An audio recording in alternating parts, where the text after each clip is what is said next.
All right, so we're just gonna test out this just this little blueprint I added just to make things a little bit easier.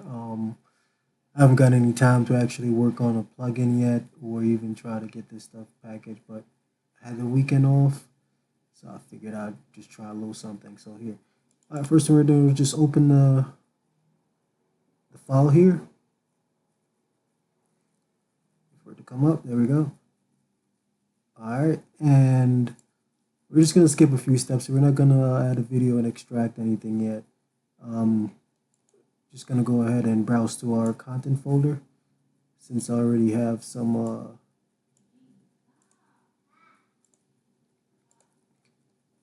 frames already extracted. So let's try this folder here. So the Madonna folder. All right, and as we can see here, it has some frames in there. All right, so we didn't go over it yet. We do have an extract audio button, which does extract the audio to that folder. We already extracted it already, so we're not going to go over that right now. But the thing we want to go over here is this button here kind of copies some files, and when you press it, it's going to copy some files here. And the main file we're going to be looking at is this create files here, and this one is going to make it a little bit easier for you guys to just set everything up, right? But first thing we want to make sure we have enabled as plugins is go to Python. So we want the Python script here. All right, and the script sequence of scripting. I don't know if we're gonna need it, but just have it on. And editor.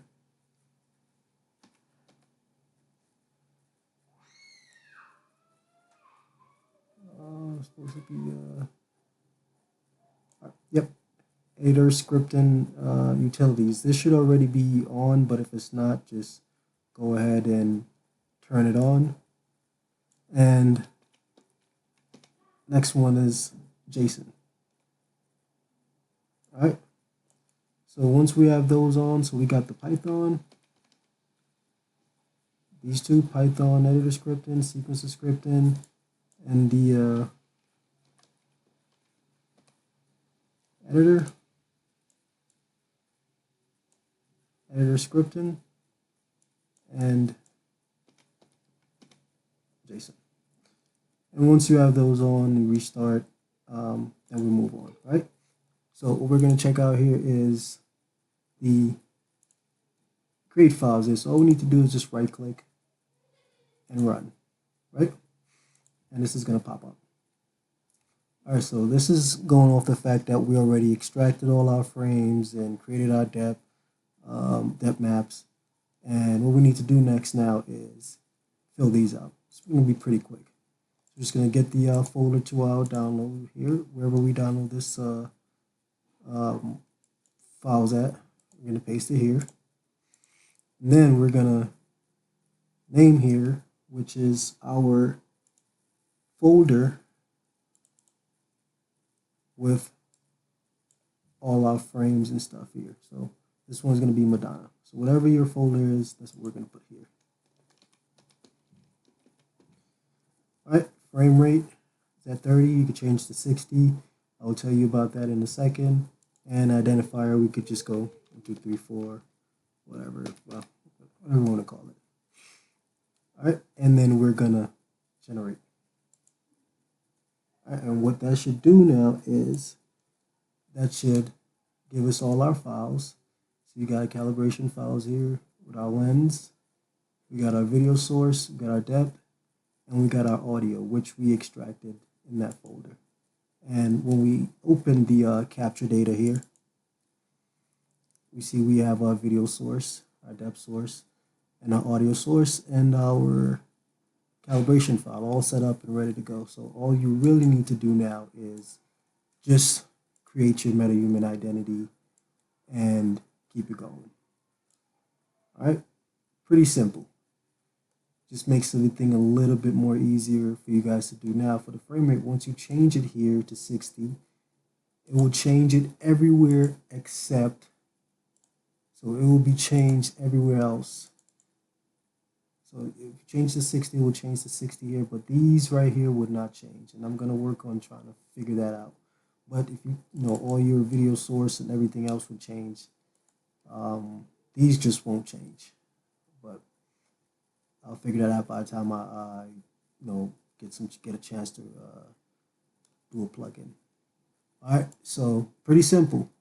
As long as you have your audio files and all of your files in your folder, it should just create this for you. And like I said, all you need now to do is just create your MetaHuman identity, and you're good to go. All right, that's pretty much it. Everything else still the same. These features here I'm still working on. I don't even think we need them, but something like even the smooth mesh here, change it to 1. You guys can see it takes a little while. I'm on a CPU right now, but I'm not able to test it out on a GPU to see how quick it is on a GPU. But it does take a little while on my CPU here. Give it a chance.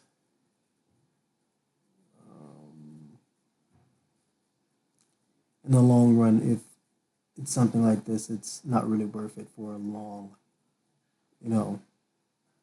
video. Something like this will probably take 2 hours or so, which is just a couple of seconds. All right. As you can see, it just gives it a little bit more detail in the depth. Like I said, I haven't tested it out on the GPU to see how it works. My computer doesn't have a CUDA core to test out on, but you can see that. Let's turn it off. Let's see if we can see the difference. See the difference? But yeah. All right. And that's it, y'all. Go check the app out.